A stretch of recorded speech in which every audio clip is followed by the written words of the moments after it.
Hi hello வணக்கம். இது உங்கள் சிவி ஜோன் சொல்லணும். எப்படி இருக்கீங்க? இப்போ பார்த்தீங்கன்னா கடைசியாக அந்த எபிசோட் முடியறதுக்கு முன்னாடி கமரு ஒரு சூப்பரான விஷயத்தை வந்து சொல்லியிருக்காரு. செம்மையாக இருக்குது.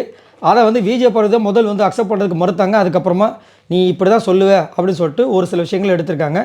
நம்ம அதை பற்றி பார்க்கலாம். அதுக்கு முன்னாடி பார்க்குற எல்லாரும் நம்மளோட சேனலை சப்ஸ்கிரைப் பண்ணிட்டு பாருங்கள், லைக் பண்ணுங்கள், கமெண்ட் பண்ணுங்கள், ஷேர் பண்ணுங்கள். அந்த ஹைப்பையும் தட்டி விடுங்க. இப்போ வாங்க அந்த வீடியோக்குள்ளே போகலாம். நிறைய பேர் சப்போர்ட் பண்ணுறீங்க. மறக்காமல் அந்த லைக் தட்டி விடுங்க. உங்களுடைய அந்த லைக்கு தான் நம்மளுக்கு ஒரு பூஸ்டாக இருக்கும். சரிங்களா? ஸோ இப்போ பார்த்தீங்கன்னா விஜய் பார்வதி தனியாக நின்று அந்த பெட்ரூமில் நின்று ஒரு பாட்டு பாடுறாங்க. அதில் வந்துட்டு மற்ற லைனில் எனக்கு தெரியல.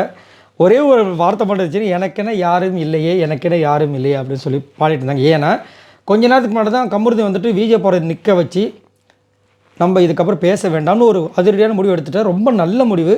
ஆனால் விஜய் பார்வதி தான் அதை அக்செப்ட் பண்ண மாட்டாங்க. இது ரொம்ப பெரிய தவறு. கமருதி நிறைய இடங்களில் அதை சொல்லிடுறாரு.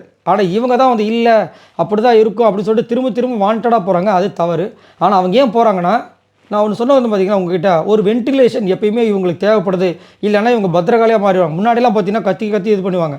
அதுக்கப்புறம் கொஞ்ச நாள் பார்த்தீங்கன்னா மாறுறாங்க பார்த்தீங்களா. ஸோ அவங்க மைண்டுக்குள்ளே இருக்கிற விஷயத்த ஒரு இடத்துல சொல்லணும். நம்ம மைண்டே மாற்றுற அளவுக்கு ஒரு துணை ஒன்று கூட இருக்கணுன்ற மாதிரி அவங்க நினைக்கிறாங்க. ஆனால் அது எப்படி போகுதுன்னா வேறு மாதிரி போயிட்டுருக்கு. அது இந்த ஷோவில் நல்லாவே இல்லை. அதை விஜய் பார்வதி கண்டிப்பாக தவிர்க்கணும். அதுலேயும் குறிப்பாக அந்த ஆக்டிவிட்டி ஏரியாவில் வெளியே வந்ததுக்கப்புறம் திரும்பி உள்ளே போயிட்டு திரும்ப வந்ததெல்லாம் ரொம்ப மோசமான விஷயங்கள். பிக் பாஸ் சொல்கிற அளவுக்கு வச்சுக்கிட்டாங்கன்னா எப்படி சொல்லுங்கள்? அதனால தான் இன்றைக்கி வச்சு செஞ்சார். கடைசி வரைக்கும் மைக்கே கொடுக்காம கடைசியில் எடுத்து போடுங்கன்னு சொன்னாங்க. புரியுதுங்களா? ஏன்னா மைக்குன்றது ஒரு பேசிக். ஸோ அதை கூட நீங்கள் மறைச்சி இங்கே உங்கள் கேமை கொடுக்கணுன்னா அப்போ அதை மறக்கிறது உங்களுக்கு அந்த கமருதி மேலே இருக்கிற அந்த லவ். அதாவது லவ் யாருக்குமே வராமலாம் இல்லை. ஆனால் அந்த லவ் வந்து கேமையும் மறைக்கிற அளவுக்கு இருந்துச்சுன்னா அப்போ எதுக்கு நீங்கள்? புரியுதுங்களா? ஸோ உங்களுக்கு உண்மையிலே லவ் இருக்கா, போய் கேமுக்கு வெளியே வச்சுக்கோங்க. அது யாரும் கேட்க போகிறது கிடையாது. அது உங்களோட பர்சன். இங்கே வந்து எல்லாரும் இருக்கும்போது எல்லோரும் கேள்வி கேட்க தான் செய்வாங்க. அதை நம்ம முடிவு பண்ணணும். அந்த வந்துட்டு நம்ம விஜய் பார்வதி இந்த மாதிரி முடிவு பண்ணுறோம். அது மட்டும் இல்லாமல் அதுக்கு முன்னாடி நாள் காலையில் வந்து அவங்க அம்மாவுக்கு ஒரு மெசேஜ் மாதிரி ஒன்று கொடுத்துருப்பாங்க. நல்லா ஞாபகம் இருக்குன்னு நினைக்கிறேன்.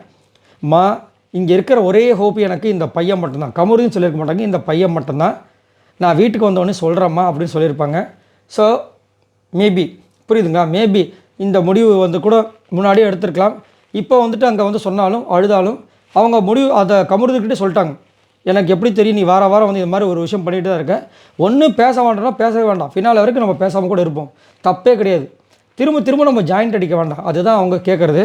நான் யோசிச்சுட்டு சொல்கிறேன்னு சொல்லியிருக்காரு. பட் விஜய் பார்வதி அதிரடியாக நல்ல முடிவு தான் எடுப்பாங்கன்னு நினைக்கிறேன்.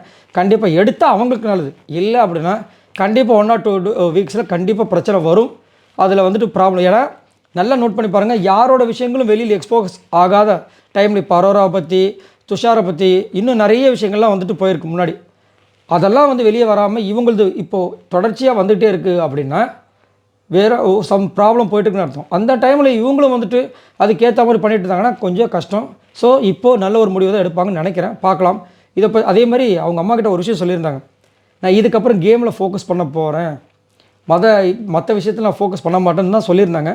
இதை அதை வந்து கனெக்ட் பண்ணணும்னு நினைக்கிறேன். பார்க்கலாம். உங்களோட கருத்துக்களை சொல்லுங்கள். பாய் நண்பர்கள்.